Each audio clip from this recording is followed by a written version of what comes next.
"This money is fake," the maid's daughter whispered to the billionaire. And in that single breath, she tore open a secret powerful enough to destroy empires. The night was supposed to save lives. $1 million donation to the children's hospital, a miracle wrapped in velvet and applause. But in the shadows behind the stage, 12-year-old Emily Vance felt the truth slip through her fingers. "This money is fake," she whispered. One whisper that could shatter reputations, ruin her mother's job, and expose the city's most powerful man. Under the glitter of charity, something rotten was about to surface. This is the story of how a child's honesty exposed a fortune's biggest lie and changed every life it touched. And before I forget, where are you watching from today? Leave a comment below. Enjoy the story. The feel of the money was the first thing that was wrong. 12-year-old Emily Vance stood in the shadow of a velvet curtain, holding what was supposed to be a miracle. But her fingers told her it was a lie. The Grand Excelsior Hotel ballroom was a galaxy of shining lights. Hundreds of people, dressed in dark suits and sparkling gowns, filled the enormous room. Their laughter sounded like tiny bells. Waiters in stiff white jackets moved between the tables, carrying trays of champagne. This was a world Emily Vance knew only from the edges. She was backstage, in the dark, crowded space behind the stage. Here, there was no glamour. There was only a maze of thick black cables, rolling metal carts, and busy people speaking into headsets. Emily stood by a stack of boxes, carefully folding linen napkins. Her blonde ponytail swished back and forth with each precise, practiced movement. She was here to help her mother. Her mother, Sarah Vance, rushed past. Her face was damp with work and worry. Sarah was the head housekeeper for the hotel's grand events. Tonight was the most important night of the year. It was the annual Miracle Maker Gala for the City Children's Hospital. "Emily, you stay right here," Sarah whispered. She did not stop moving. "Do not touch anything unless you are told. Do not speak to anyone. We are lucky to have this job. Please, be invisible." Emily nodded. "Yes, Mama." She knew the rules. Be quiet. Be good. Be invisible. Her mother worked hard, harder than anyone Emily knew. This job paid for their small apartment and their food. Emily would never do anything to cause trouble. Through a small gap in the heavy velvet curtain, Emily could see the man everyone was here for. Mr. Arthur Pendleton. He was tall, with a thick mane of silver hair.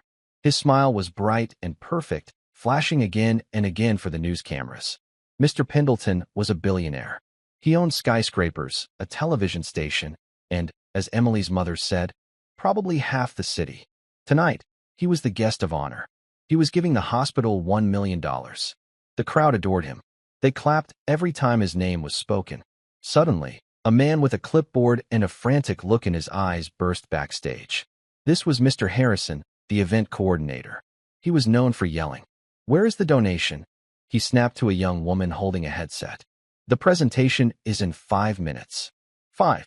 His eyes scanned the shadows and landed on Emily. "You, girl, Sarah's girl, don't just stand there." He pointed to a large, polished mahogany box on a special velvet cart. "That is Mr. Pendleton's donation. The key is in the lock. I need you to open it. Make sure the contents are arranged neatly for the photograph. Then, carefully, will it to the stage entrance." He glared at her. "Do not drop it. Do not smudge it. Just make it perfect." Emily's heart gave a single, hard thump. This was the most important job of the night. Mr. Harrison was trusting her. She walked over to the cart. The box was beautiful. It was dark, rich wood that shined under the dim lights. It smelled like leather and old, important books. It reminded her of a small, simple box her grandfather used to keep. Sergeant Michael "Iron Mike" Vance. He had been a soldier, a war veteran. He never had any money, but his wooden box was his treasure. It held his 2 medals and a faded photograph of his unit. "Integrity, Em," he used to tell her, his voice rough but kind. "It's the one thing people can't take from you. It's what you do when nobody is watching." Emily missed him every day. She took a deep breath, picturing his steady, honest face. She would do this job perfectly. For him. And for her mother. Her small fingers found the tiny silver key. She turned it. The lock clicked softly. The heavy lid opened with a quiet whoosh. Inside, Emily caught her breath. She had never seen so much money. It was stacked in perfect, tight bundles. Each bundle was held by a paper band. The bills on top, all had the same face, Mr. Benjamin Franklin. Hundreds, thousands of them. $1 million. This money was for the hospital. It would buy machines for babies who couldn't breathe. It would help children who were very sick. It was a miracle in a box. Mr. Harrison wanted it neat for the photo. One of the bundles was slightly crooked. Emily reached in to straighten it. The moment her fingertips touched the paper, she froze. It felt wrong. It was smooth. Too smooth. It felt flat, like the glossy paper from her school's color printer. It didn't have the special, slightly rough, crisp feel of real money. Emily's hand began to tremble. This could not be. This was Mr. Pendleton. This was the Miracle Maker Gala. She looked around. Mr. Harrison was yelling at a waiter across the room. Her mother was fixing a tablecloth on the far side of the ballroom. No one was watching. It's what you do when nobody is watching, her grandfather's voice echoed in her mind. Quickly, Emily reached into the pocket of her simple blue dress. She pulled out a single $5 bill. Her mother had given it to her that morning for helping with the laundry. She hid the bill in her palm, her back to the room. She looked down at her real, worn $5 bill. She looked at the shiny $100 bills in the box. The color was wrong. The ink on Mr. Pendleton's money looked too bright. The portrait of Benjamin Franklin looked blurry, not sharp, like the face on her $5 bill. She looked closer. The tiny blue security strip. On her $5, she could see it was inside the paper. On the $100 bills, it looked like it was just a shiny line printed on the paper. A cold, terrible dread settled in Emily's stomach. It was fake. It was all fake. Bundles and bundles of fake money. This wasn't a miracle. It was a lie. She heard the announcer on the stage. And now, the moment we've all been waiting for. The director of City Children's Hospital, Dr. Eleanor Bishop. Emily watched through the curtain as a kind-looking woman with gray hair walked to the microphone. Thank you. Thank you, Dr. Bishop said, her voice warm. Tonight, our hospital family we are overwhelmed. We have 200 children in our care tonight. Children like little Leo, in our cardiac unit. Leo needs a new heart monitoring machine. A machine that this generosity will. Dr. Bishop's voice broke with emotion. Emily felt sick. That machine would not be bought. That money was just paper. What could she do? She thought of her mother. Don't cause trouble, Emily. Be invisible. If she said something, if she, a 12-year-old girl, accused the most powerful man in the city, she would not just be in trouble. Her mother would be fired. They would lose their home. But if she said nothing? She pictured little Leo. She pictured her grandfather, his eyes full of disappointment.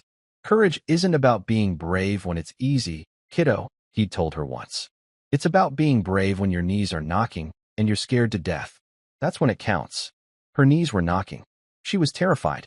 She closed the box. The heavy lid shut with a final, solid thud. Her decision was made.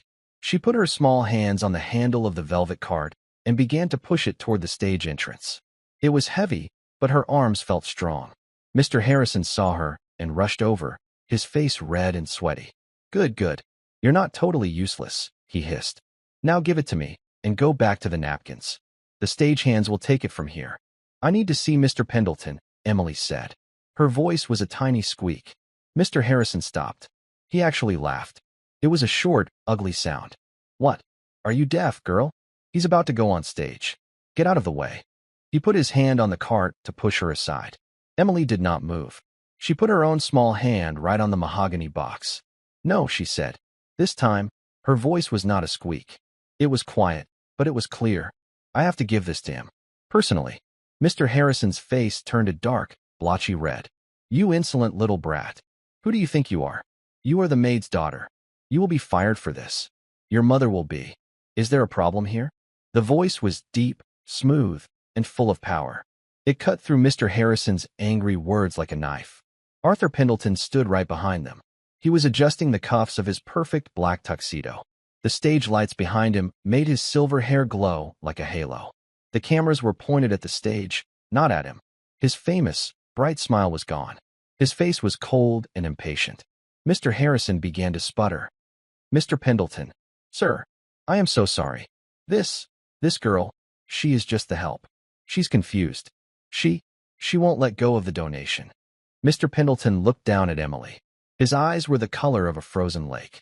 They were not kind. What is this, child? He asked. His voice was tired. as if she were a piece of dust on his suit. I am very busy. Emily's heart felt like it would hammer its way out of her chest. She could feel Mr. Harrison's angry breathing next to her. She could hear the hospital director on stage, finishing her speech. She looked up at the richest, most powerful man in the city. She leaned in close, so only he and Mr. Harrison could hear. "Mr. Pendleton," she whispered, her voice shaking but clear. "This money, the money in the box." She took one last, shuddering breath. "This money is fake." For a single, frozen second, the world stopped. The booming voice of the announcer, the clinking of glasses, the distant music, it all faded. There was only the cavernous backstage, the smell of dust and electrical wiring, and the two most powerful men in the room staring at a 12-year-old girl. Mr. Harrison's face, which had been red, turned a chalky, sick white. What did you say?" he whispered. His whisper was more frightening than his yell. Arthur Pendleton did not move. He simply watched Emily. His eyes were not angry. They were sharp. They were the eyes of a man listening to a stock report, analyzing data. Emily's body was shaking so hard she could feel her teeth chatter. She thought she might faint. She thought of her mother, alone and working, and how this one moment would destroy her. You are insane," Mr. Harrison finally stammered. He took a step toward Emily, his hand raised as if to grab her arm. "You apologize to Mr. Pendleton right now. You apologize for this filth. Stop." It was one word. Mr. Pendleton said it without raising his voice. Mr. Harrison froze instantly, his hand still in the air. Mr. Pendleton lowered his gaze from Emily to the polished mahogany box. The box that held $1 million lie. He did not open it. He looked back at Emily. His voice was quiet, cold, and deadly serious. "How do you know?" Mr. Harrison let out a choked sound. "Sir, please, she is a child. She is a maid's daughter. She's lying. She's trying to get attention. She doesn't look like she wants attention, Mr. Harrison," Pendleton said, his eyes never leaving Emily. "She looks terrified. Terrified people often tell the truth." He crouched down. It was a small movement, but it was shocking. The billionaire, in his $10,000 tuxedo, was suddenly on her level. He was no longer a giant. He was just a man with silver hair and very old, very tired eyes. "How?" he repeated. "Do you know?" Emily's throat was dry. She thought of her grandfather. "Courage, Em. When your knees are knocking." She swallowed. "The papers, sir. It's wrong." "Wrong how?" It's smooth. Like from a printer at my school. It's not crisp." Mr. Pendleton's face remained a mask. He was impossible to read. "She thinks the paper feels wrong," he said, almost to himself. And Emily's voice was trembling, but she pushed on. "The security strip. The little blue line." She fumbled in her pocket and pulled out her crumpled $5 bill. Her hand was shaking so badly she could barely hold it out. "Here," she whispered. "On this one, the strip is inside the paper. You can see it. On yours, on the ones in the box, it's just shiny. It's printed on top." She pointed to the box. I looked. "It's wrong." Mr. Harrison looked like he was going to be sick. "Sir, this is a waste of your time." "The gala." Mr. Pendleton ignored him. He looked at Emily's small, worn $5 bill. He looked at her honest, terrified, tear-filled eyes. Then he stood up. He reached into his own tuxedo pants. He pulled out a sleek, black money clip. From it, he slipped a single, perfect $100 bill. He held it in his fingertips. Then, with his other hand, he reached for the mahogany box. He did not ask for the key. He simply put his hand on the lid. Mr. Harrison made a small gasping sound. "Sir, the presentation." Mr. Pendleton lifted the heavy lid. The money inside was perfect. It was a beautiful, impressive sight. Mr. Pendleton placed his own, real $100 bill next to the top bundle in the box. He did not need to touch it. He did not need to compare. The color of his bill was a fraction different. The portrait was sharper. The security strip was woven, just as Emily had said. The money in the box was fake. Every single bundle. "Oh my God," Mr. Harrison breathed. He backed away, putting a hand on a metal cart to steady himself. "Sir, I did not know. I swear. I had no idea." "Of course you didn't," Pendleton said. His voice was flat. "You don't know anything." He shut the lid. The thud was final. For a long moment, he stood there, his hand on the box. Emily could see the gears turning in his head. He was not a man who panicked. He was a man who solved problems. From the stage, the announcer's voice boomed. And now, the man who is making this all possible, the man with the biggest heart in our great city. Please welcome Mr. Arthur Pendleton. The ballroom exploded in applause. The sound was deafening. Music began to swell. Mr. Harrison looked at the stage, then at Mr. Pendleton, his eyes wide with panic. Sir, what are we going to do? What do I tell them? You have to go on. Mr. Pendleton straightened his tie. He turned his cuffs. He looked at the stage, and the famous, warm, camera-ready smile appeared on his face.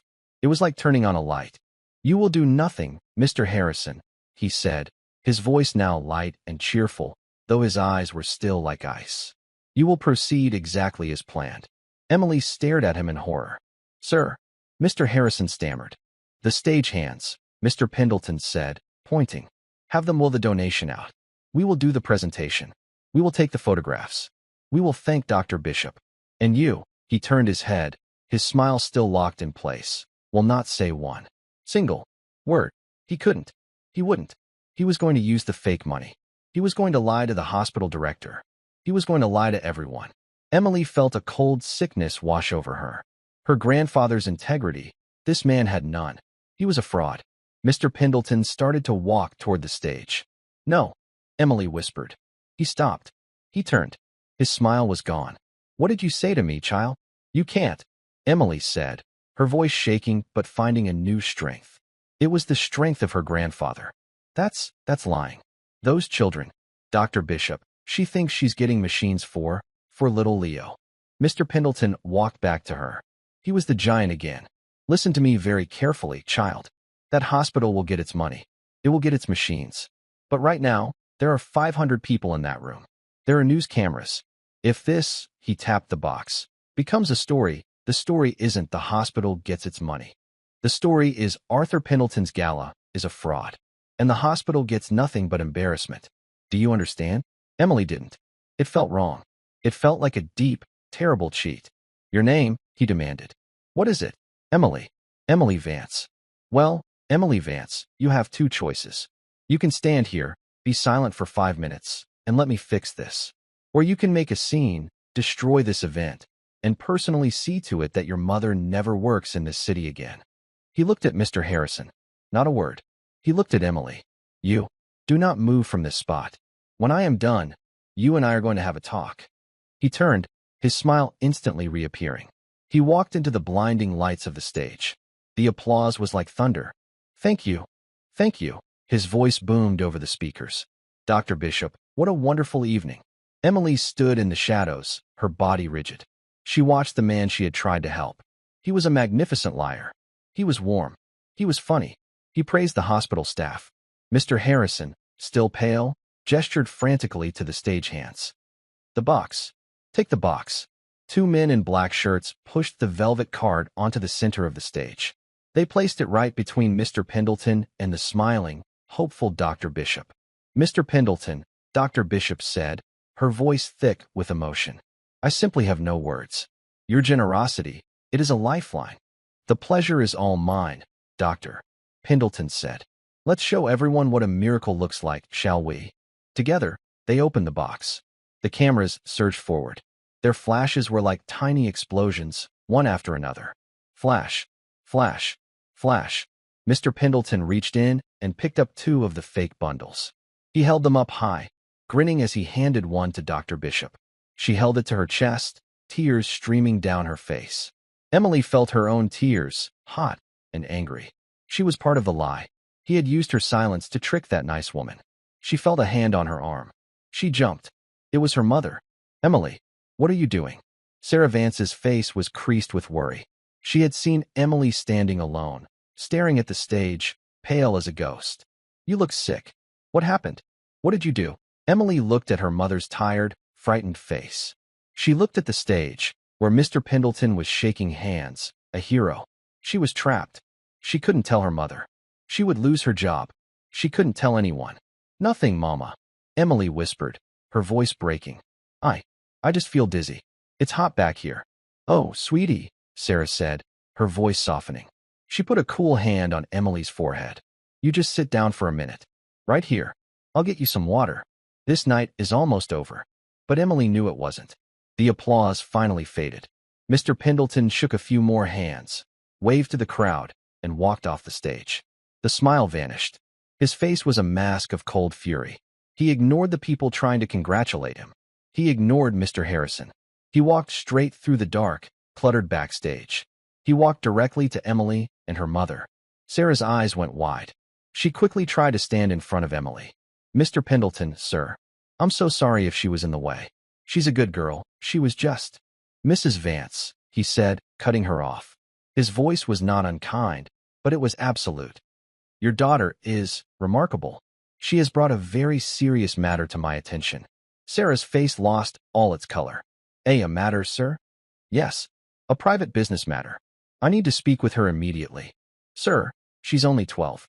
Whatever she did, I'm sure she didn't mean—" "She did nothing wrong," Mr. Pendleton said. "She did everything right. I need her help." He looked past them.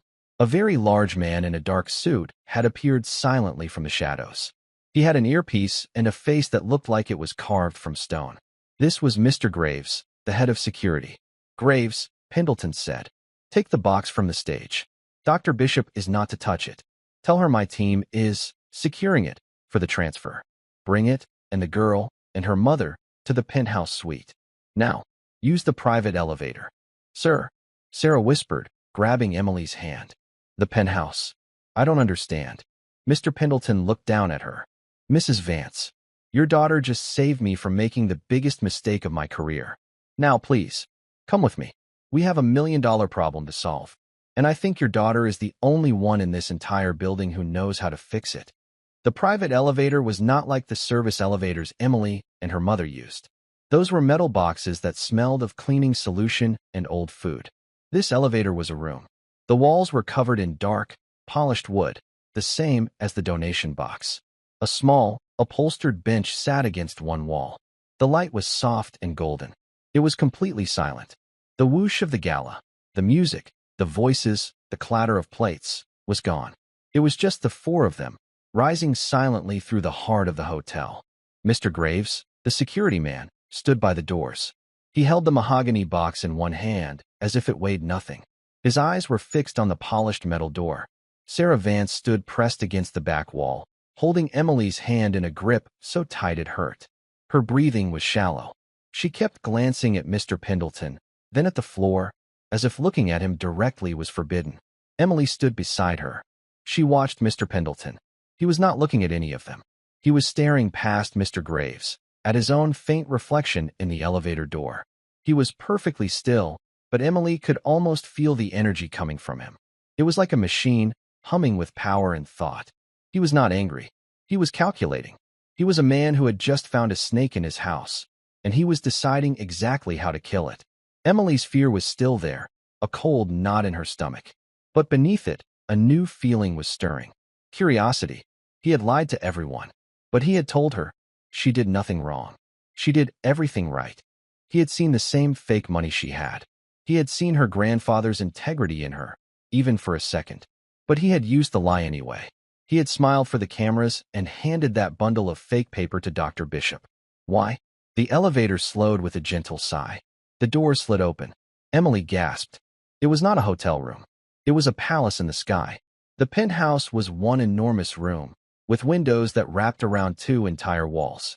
The city lights glittered below them, a carpet of diamonds stretching to the dark horizon. The furniture was sleek and modern, in colors of white and gray. There was a grand piano in one corner and a swirling glass staircase in another. The room was so quiet. Emily could hear the sound of the air moving through the vents. "Graves," Mr. Pendleton said. His voice was no longer the booming, public voice from the stage. It was sharp. "Put the box on the main table. Get Mr. Harrison up here. Tell him to use the service stairs and to speak to no one. If his phone rings, you take it." "Yes, sir."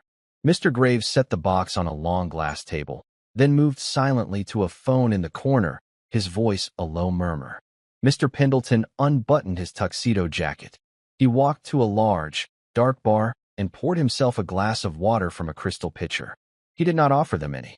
He turned to face them. Sarah and Emily were still standing by the elevator, afraid to step onto the thick white carpet. "Mrs. Vance," he said. "Sir." Sarah's voice was a whisper. Please, sit down. He gestured to a large white sofa. You and your daughter. You are not in trouble. Sarah moved slowly, perched on the absolute edge of the cushion, pulling Emily down with her. She still had not let go of her daughter's hand. Mr. Pendleton looked at Emily. He studied her, as if she were a difficult puzzle he was trying to solve. Emily Vance, he said, you have a grandfather, doesn't he? Didn't he serve in the military? Emily's head snapped up. How could he know that? Yes, sir. He was a sergeant. Sergeant Michael Vance. Iron Mike. He passed away. Mr. Pendleton nodded slowly. I thought so. I knew a Mike Vance in my first company, long before all this. He waved a hand at the glittering penthouse. He was a good man. The only honest man in a room full of thieves. He used to say, integrity is what you do when nobody is watching. Emily finished, her voice soft.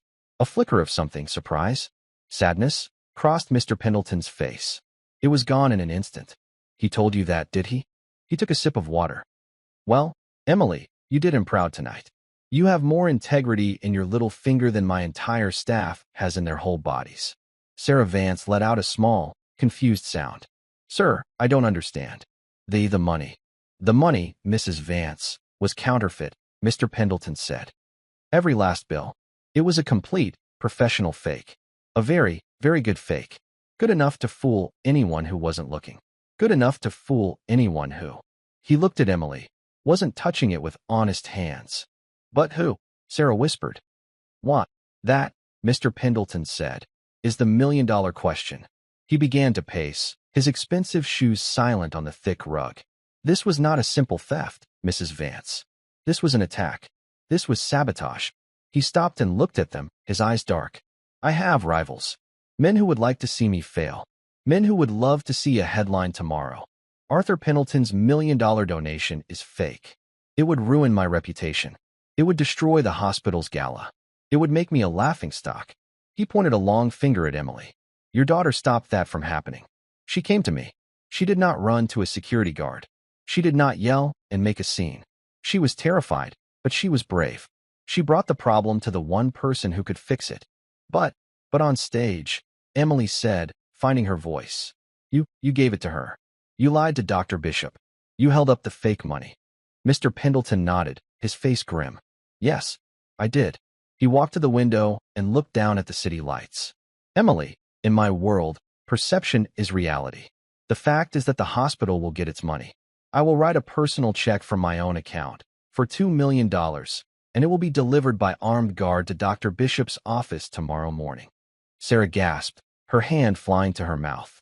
That is the fact, Mr. Pendleton continued, turning back to them. But the perception, the story, is what matters tonight. If I had stopped the gala, if I had announced a delay, if I had done anything other than what I did, the story would be the donation is missing. Or Pendleton's gala in chaos. The cameras were rolling. The crowd was waiting. The only move I had, the only move, was to play the hand I was dealt. He sat down in a large chair opposite them. I had to protect the hospital. I had to protect the event. And I had to protect the investigation. Investigation? Emily asked. Yes. The person who did this, the person who switched my real donation with that box of paper, is still in this hotel. A cold chill ran down Emily's spine. They are probably in that ballroom right now, Mr. Pendleton said, his voice dropping. Laughing. Waiting for the news to break. Waiting for a phone call from a bank, or the police, telling them the money is fake. Waiting for my ruin. He leaned forward. But they won't get that call. Because of you. Emily, no one knows. No one but us. There was a sharp knock on the service door. Mr. Graves opened it. Mr. Harrison stumbled in. He was sweating more than ever. His tie was loose, and his hair was stuck to his forehead. Sir, he gasped, sir, I kept everyone away from the stage. The box it's here. I don't know what happened. Sit down, Mr. Harrison, Pendleton commanded. And shut up. Mr. Harrison fell into a chair, looking at Emily and Sarah with pure confusion. Mrs. Vance, what are they doing here? They are here, Mr. Pendleton said, because this 12-year-old girl has more sense than you. She is the one who found your catastrophic mistake. Sir, I swear I never. I said shut up. Mr. Pendleton's voice was like a whip. Mr. Harrison flinched and fell silent.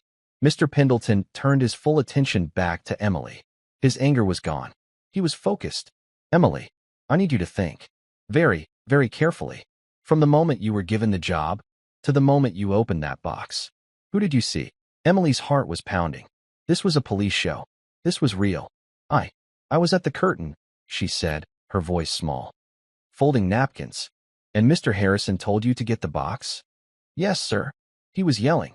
He said, make sure the contents are arranged neatly for the photograph. Mr. Pendleton's eyes narrowed. He shot a look at Mr. Harrison. You told her to open the box? Mr. Harrison sank lower in his chair. For the press, sir. To make sure it looked good. I didn't think. You never think, Pendleton snapped. Go on, Emily. So, I went to the cart, Emily said, closing her eyes, trying to remember. The box was there, on the velvet cart. The key was in the lock. Was anyone else near it? Pendleton asked. No, sir. Not right then. It was just by the sound equipment. A stack of black boxes and wires. And you opened it. Yes. And it looked wrong. You mean it felt wrong? Pendleton corrected. No, sir, Emily said. It looked wrong first. Just for a second. Mr. Pendleton leaned in. What do you mean? The bundles, Emily said, trying to find the words. They were stacked perfectly. But one was crooked. On the top layer. That's why I reached in. To fix it. That's when I touched it. Mr. Pendleton stared at her. One bundle was crooked. Yes, sir. Just a little. Mr. Pendleton stood up. He walked to the mahogany box on the glass table. Mr. Graves stood beside him. Open it, Pendleton said. Mr. Graves used the small silver key. The lid opened. Mr. Pendleton looked inside. He said nothing. He simply reached in and pushed, very gently, on the bundle in the back left corner. It was loose. He lifted it out. Beneath it, taped to the velvet lining of the box, was a small, black electronic device. It had a tiny, blinking red light. Emily gasped. Mr. Harrison made a sound like he was choking. Mr. Graves did not move, but his eyes were fixed on the device. Sir, that looks like a GPS tracker, and possibly a microphone. Mr. Pendleton looked at the device. He looked at Mr. Harrison. He looked at Emily. The crooked bundle, Mr. Pendleton said, his voice full of a new, cold understanding. Whoever put this here, they didn't have time to straighten it. They were in a hurry. They were interrupted. He looked at Emily. They were interrupted by you. The blood drained from Emily's face. The person they were there? They must have been, Pendleton said. Moments before Mr. Harrison sent you to the box. They switched the real box for this one. They planted this device. And they made a mistake. They left one bundle crooked. He turned on Mr. Harrison, his voice a low, terrifying growl. Who else had access to that box? No one. Mr. Harrison squeaked. Only me. And your personal assistant, Mr. Thorne. He delivered the box from your car. He and I put it on the cart together, just before the guests arrived. But, Mr. Thorne? He's been with you for 20 years. It couldn't be. Thorne, Mr. Pendleton said, his face as hard as granite. Get Thorne. Sir, he said he was feeling ill. He left right after the cocktail hour. He said he was going home. Mr. Harrison stammered. He's not ill, you fool, Mr. Pendleton said. He's running. Mr. Pendleton turned to his security guard. Graves, find Thorne. Lock down this hotel. I want his apartment, his car, his bank accounts, everything. Find him. Now. Mr. Graves nodded, pulled out his phone, and began walking to the other side of the room, speaking in quiet, rapid commands. Mr. Pendleton stood over the open box, staring at the fake money and the small, blinking light. He was silent for a full minute. Emily watched him. She could see the muscles in his jaw working. He was betrayed. The man who had been with him for 20 years. Then, he did something she never expected. He reached in and took out a single bundle of the fake money. He turned it over in his hands. And he laughed. It was not a happy laugh. It was a short, sharp, bitter sound. 20 years, he said to himself. 20 years, and he gets sloppy because of a 12-year-old girl. He looked up, and his cold, calculating eyes met Emily's. Emily Vance, your mother is right. You are a good girl. You are also smart. And you are, as of this moment, the only person in this building I know I can trust.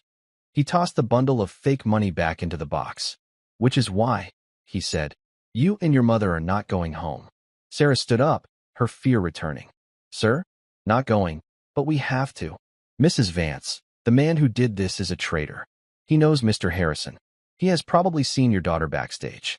He may even know she was the one who was sent to the box. Until I have him in custody, you and your daughter are the only witnesses I have. You are a liability. A liability? Sarah whispered, her face pale. He means, Emily said, her voice shaking, we're in danger. Precisely, Mr. Pendleton said. Mr. Thorne is not a stupid man. He is a very, very dangerous man. And he has just lost $1 million and his entire future. He will be desperate. He looked at Sarah. You will not be fired, Mrs. Vance. As of tomorrow, you are the new head of hospitality for my entire hotel chain. Your salary is quadrupled. You will answer directly to me. Sarah collapsed back onto the sofa. She couldn't speak. And you, he said to Emily, will not be going back to your old school. You will be attending the Pendleton Academy, the best private school in this state. Full scholarship. Starting Monday. Emily stared at him. The Pendleton Academy? But that's it's for smart people, Mr. Pendleton said. And I need you to get smarter. I need that mind of yours, the one that sees things other people miss. The one that sees the crooked bundle in a box of lies.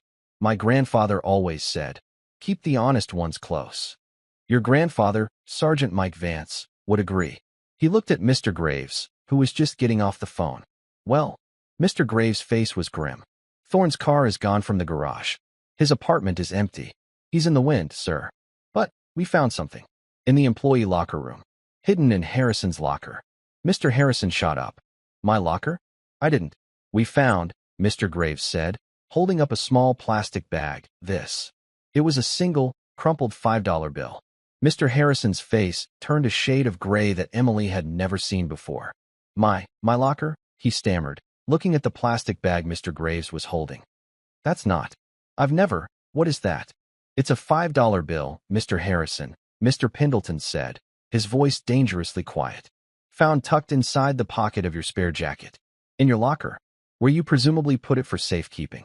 I don't know what you're talking about. Harrison insisted, his voice rising in panic. I didn't. It's not mine. I'm being framed. It was Thorne. It must have been Thorne. He has a key to my locker. Mr. Pendleton looked at Mr. Graves. Graves simply stared at Harrison, his expression unreadable. Emily had been silent, holding her mother's hand. But she couldn't take her eyes off the bag. There was something familiar. Mr. Pendleton, Emily said, her voice small. Pendleton's attention snapped to her. His anger seemed to vanish, replaced by focus. Yes, Emily? Can I see the $5 bill? Closer. Mr. Graves looked at Mr. Pendleton, who gave a single, sharp nod. Mr. Graves moved closer. He held the bag under the bright light of a desk lamp. Emily let go of her mother's hand and stepped forward. She squinted at the crumpled bill. It was folded, but on the top right corner, near the number 5, there was a tiny, dark speck. A speck of ink. It was from a blue pen that had leaked in her pocket 2 days ago. She knew that stain. She had been sad about it, thinking her mother would be upset about the pocket. Emily, Sarah asked, her voice trembling. That's my $5 bill, Emily whispered. She pointed. It's my money. The money Mama gave me for the laundry. See, that's the ink spot. The room fell silent. Sarah, Mr. Harrison, and Mr. Pendleton all stared at her. Emily, are you certain? Mr. Pendleton asked. Yes, sir. I had it in my pocket. I pulled it out when I was looking at the box. To compare. To see what real money looked like. Mr. Pendleton's eyes narrowed. Think, Emily. When did it leave your possession? Emily squeezed her eyes shut, trying to replay the last hour. I had it in my hand. When I was talking to you. Right before you went on stage. She looked at the floor. I was shaking. I must have dropped it. When you walked away, when my mother came. I just forgot about it. Mr. Pendleton turned his gaze back to Harrison. It was not a forgiving look. She dropped it, he said. Mr. Harrison's face suddenly crumpled. Yes, she did. I saw it. After Mr. Graves took her and her mother to the elevator. I saw it on the floor. A $5 bill. And you decided to put it in your locker? Mr. Pendleton asked. I didn't know what to do. Harrison wailed, tears of fear and frustration streaming down his face. I was terrified. You were gone. The girl was gone. The fake money was on stage. I I thought it was evidence. Or a trick. I didn't know what was happening. I picked it up. I shoved it in my pocket. I was scared. I just wanted it to go away. His story was frantic, illogical, and cowardly. Emily realized the complete truth. Mr. Pendleton sighed. He looked disgusted. Mr. Graves, he's not a conspirator. He's a fool. But, sir, Graves said, his voice low, Thorne would not have acted alone. He needed inside help. He needed access to the ballroom. He needed to coordinate the switch. If not Harrison. No, he used him, Pendleton said. He turned back to Harrison, who was now weeping into his hands. Mr. Harrison, Thorne did speak to you, didn't he? Harrison looked up, his face a mess. How did you know? Thorne couldn't have just hoped some random person would find the fake money, Pendleton said. He would have a plan. He needed someone to check the box. But he needed that person to be pliable. Someone who wouldn't sound the alarm. He took a step closer to the event manager. He picked you. And you picked Emily. What? Harrison broke. It was a test, he sobbed. A security test. That's what he told me. Pendleton and Graves exchanged a look. Mr. Thorne. He came to me this morning, Harrison explained, words tumbling out. He said you were worried about the gala security. He said you wanted to run a drill. A social test, he called it. He said you were putting test money in the donation box. He said the real money was already safe at the hospital. He told you that? Pendleton asked, his voice flat. Yes. He's Mr. Thorne. He gives your orders. I believed him. He said my job, my only job, was to have someone check the box. Someone simple. Someone low-level. Those were his words. To see if they would spot the fakes. He said you'd give a bonus to the person if they reported it. I was busy. The girl, Emily, she was just standing there. She was perfect. Low-level. I told her to check it.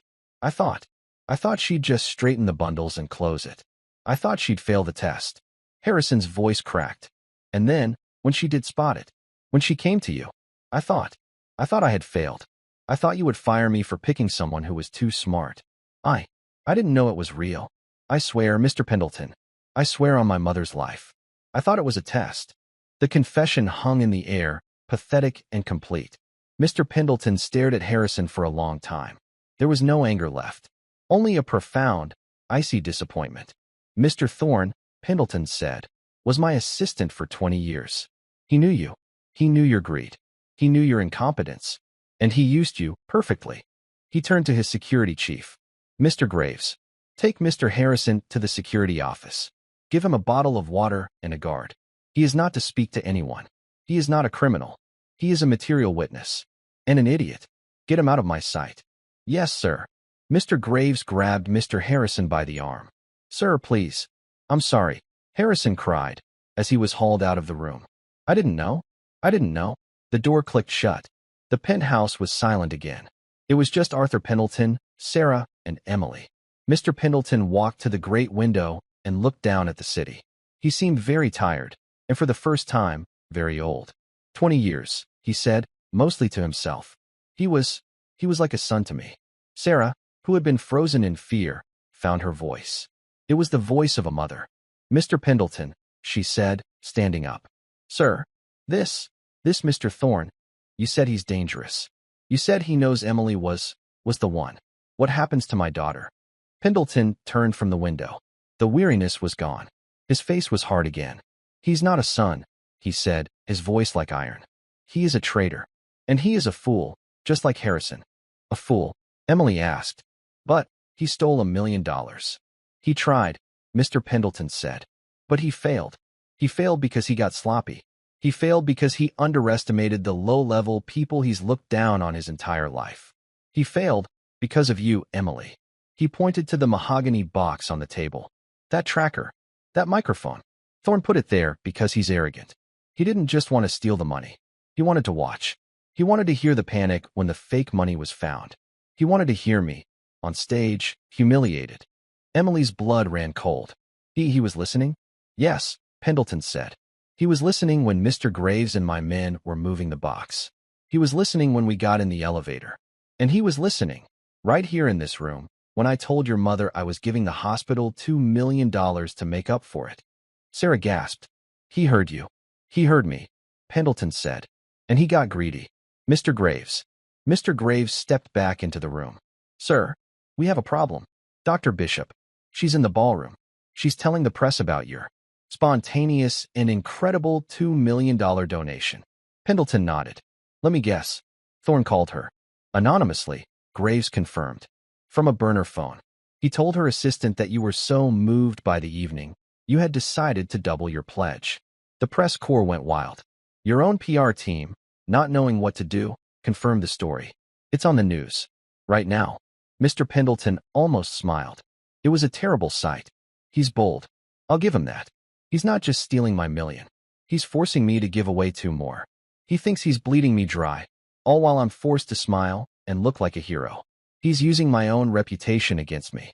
"But you are giving the 2 million, Emily said. "You promised." "Yes, Emily. I am," Pendleton said. "That part is true. What Thorne doesn't know is that I was always going to. The 2 million is for the hospital. But the 1 million he stole, that is mine. And I am getting it back." He looked at Graves. "The burner phone. Did you trace it?" "Yes, sir. It pinged a cell tower 3 blocks from here. An apartment building. He's close. He's watching us." "Good," Pendleton said. "He's close. He thinks he's in control. He thinks he's listening to this box." He walked over to the box and tapped the lid. "But the joke is on him." Mr. Graves put this entire box in a signal-blocking evidence bag the moment we got to the elevator. He's been listening to absolute silence for the last 20 minutes. He's nervous. He's wondering why his expensive toy isn't working. He's wondering why the police haven't swarmed the hotel. He's wondering what went wrong. Mr. Pendleton looked at Emily. The calculating look was back. "He's a traitor, and he's a thief. But he's not stupid. He has my $1 million in cash. He has to move it. He has to clean it. He can't do that alone. He had Harrison. Now he has no one.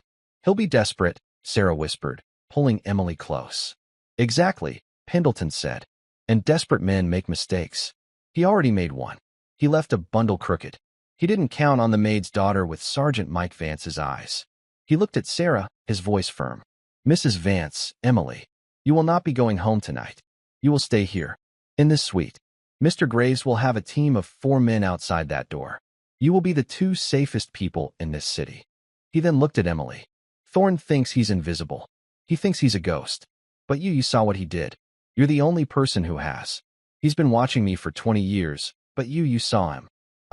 I don't understand," Emily said. "I didn't see anyone." "You saw his work," Pendleton said, tapping his temple. "In here. You see the details. The crooked bundle. The flat paper. The inky dot on a $5 bill. Thorne is a man of details, and he made a mistake. Tomorrow, we're going to catch him, and I'm going to need your help." My help?" "Yes," Mr. Pendleton said.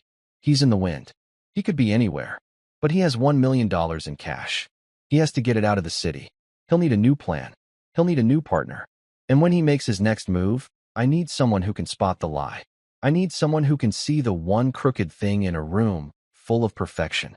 He leaned down, just as he had backstage. His eyes were not cold anymore. They were filled with a strange, fierce respect. "Thorne is smart. But you, Emily Vance, are honest. And in my experience, the honest eye always sees the truth. Now get some rest. The gala is over. The real work begins tomorrow." The penthouse was silent, high above the distant city sirens. Sarah Vance sat on the edge of the white sofa, her work uniform seeming out of place in the luxurious room. She was in shock. "Head of hospitality," she whispered, looking at her own hands, red and rough from work. "For the whole chain. Emily, I don't know how to do that job. I just fold napkins." "You'll learn, Mama," Emily said, sitting beside her. "You're the hardest worker he knows. But this..." Sarah looked around, her fear returning. "This isn't our world. We're the help. And that man, Mr. Thorne, he's out there. He knows you, Emily. He knows you're the one who found him out." Emily took her mother's hand. "Mr. Pendleton said we're safe. He said, I have Sergeant Vance's eyes." Sarah looked at her daughter, seeing the same steady, honest gaze of her father, Iron Mike. "He would be so proud of you," she said, her voice thick. "And so terrified." Later, Emily lay in a bed so large it felt like a cloud. She should have been exhausted, but she couldn't sleep. She kept seeing the crooked bundle of fake money. She kept thinking of Mr. Thorne, a man who had everything and threw it away. He got arrogant, Mr. Pendleton had said. He thought no one was watching. Emily slipped out of bed and walked to the enormous window. The city glittered below, a sea of lights. She pressed her hand to the cold glass, thinking of her grandfather's simple wooden metal box. It was worth nothing, and it was worth everything. Integrity is what you do when nobody is watching. She stood there for a long time, watching the sky turn from black to a soft, hopeful gray. The knock came at exactly 7 a.m. Mr. Pendleton entered, wearing a perfectly tailored gray suit. He looked as if he had not slept at all. Mr. Graves followed him, holding a slim laptop. "Good morning," Pendleton said. "Graves, the update." "Thorne is trapped," Mr. Graves said, his voice clipped. "He's still in the city. We've frozen his accounts. He's in the old financial district, trying to find a way out. He has $1 million in cash," Pendleton said. "He needs to clean it. He needs to buy his way out." "Exactly, sir," Graves said.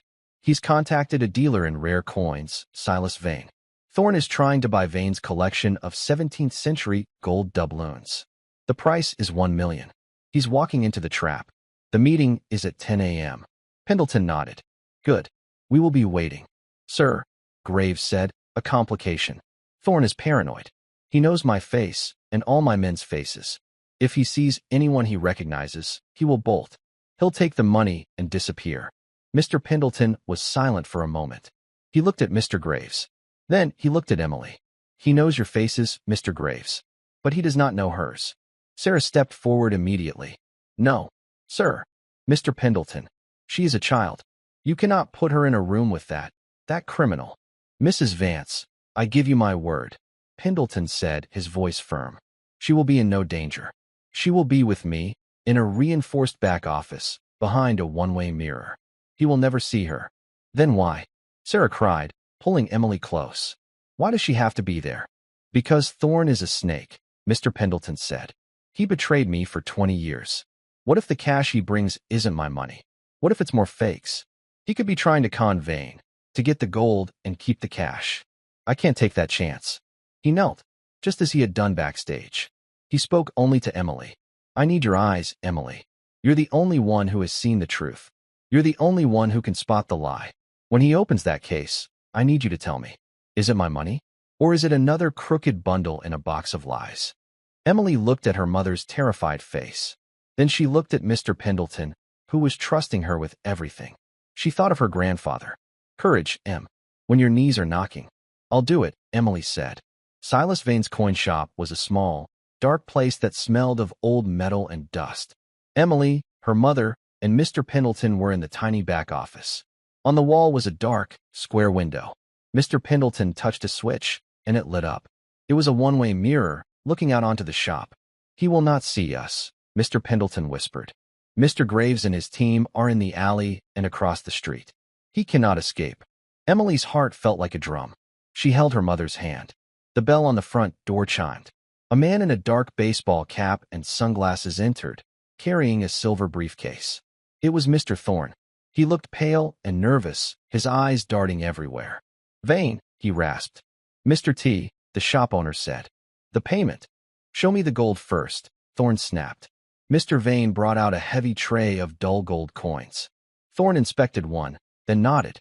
He put his silver briefcase on the glass counter. He clicked the latches. "He's opening it," Mr. Pendleton whispered. Thorne opened the lid. It was full of $100 bills, stacked in perfect bundles. "Emily," Pendleton said, his voice urgent. "Now? Is it the real money?" Emily pressed her face to the glass. The light was dim. The stacks were perfect. The color looked right. I think so," she whispered. "It looks real." "You think so? Wait," Emily said. "Wait." Thorne was lifting a bundle to give to Vane. Emily saw it. "The bands," she whispered. "What?" "The paper bands," Emily said, her voice shaking but certain. "Around the money. They're bright white." Mr. Pendleton frowned. "White bands. The fake money," Emily said, her mind racing. "The money in the box." The bands were bright white, to look new. But real money. The bands on real bank bundles are yellowish. Or beige. not printer paper white. Mr. Pendleton stared at her. His eyes went wide with understanding. He pulled out his earpiece. Graves, he's not using the stolen cash. He's using more fakes. He was trying to buy the gold for nothing. Move, he yelled. Now, take him. The shop door burst open. Mr. Graves and two men rushed in. Police. Don't move. Thorne screamed. It was a sound of pure panic. He slammed the briefcase shut and ran for the back door, but another agent was already there, blocking his path. Thorne was trapped. He skidded to a stop, his face a mask of terror. And then he saw it. The one-way mirror. He stared straight at it. He couldn't see them, but he knew. He knew he had been watched. His eyes, full of hate, seemed to lock right onto Emily's. In that one, final second, he understood. He had not been beaten by the billionaire. He had been beaten by the maid's daughter. He dropped the briefcase. The fake money spilled onto the dusty floor. That afternoon, back in the quiet penthouse, Mr. Pendleton was on the phone. Yes, Dr. Bishop, he was saying, the $2 million transfer is confirmed. Yes, you are very welcome. He paused, listening. Yes, I would also like to endow a new wing. A new pediatric cardiac unit. And I have the name. It will be the Sergeant Michael Iron Mike Vance Wing for Pediatric Care. Sarah, sitting on the sofa, put her hands over her mouth, tears streaming down her face. Emily stood beside her, putting an arm around her mother. Mr. Pendleton hung up and turned to them. Mr. Thorne was a thief for 10 years, he said, his voice quiet. He stole small amounts, replacing real cash with fakes. He thought he was smarter than everyone. He thought no one would ever look. He got greedy. He walked over to Emily. He thought no one was watching Emily. He forgot about the low-level people. The people who actually do the work. The people who fold the napkins. The people who touch the money. He looked at Sarah, then back at Emily. Your grandfather was right. Integrity is what you do when nobody is watching. But sometimes, Emily, someone is watching. Someone with honest eyes. He gave her a small, real smile. Your new life begins now. Your mother's job starts tomorrow. Your new school starts on Monday. This suite, it is your home now. Sir, Sarah said, standing up, wiping her eyes. I have no words. Thank you. Do not thank me, Mrs. Vance, Mr. Pendleton said. Just do your job with the same integrity your daughter showed me. That is all the thanks I require. He nodded at them both. Then he turned and left them alone in their new, vast, glittering home. Emily and Sarah stood at the window, side by side, looking down at the city. It was the same city, but everything was different. Emily thought about the money, the fake money, the real money. It had caused so much fear. But in the end, it had just been paper. The lie had been discovered, and the truth had been told. She realized, in that quiet moment, it wasn't the money that mattered. It was the people who knew the difference. And that's where we'll end the story for now. Whenever I share one of these, I hope it gives you a chance to step out of the everyday and just drift for a bit. I'd love to know what you were doing while listening. Maybe relaxing after work, on a late-night drive, or just winding down. Drop a line in the comments. I really do read them all.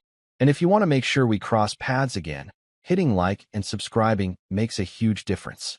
We are always trying to improve our stories, so feel free to also drop your feedback in the comment section below. Thanks for spending this time with me.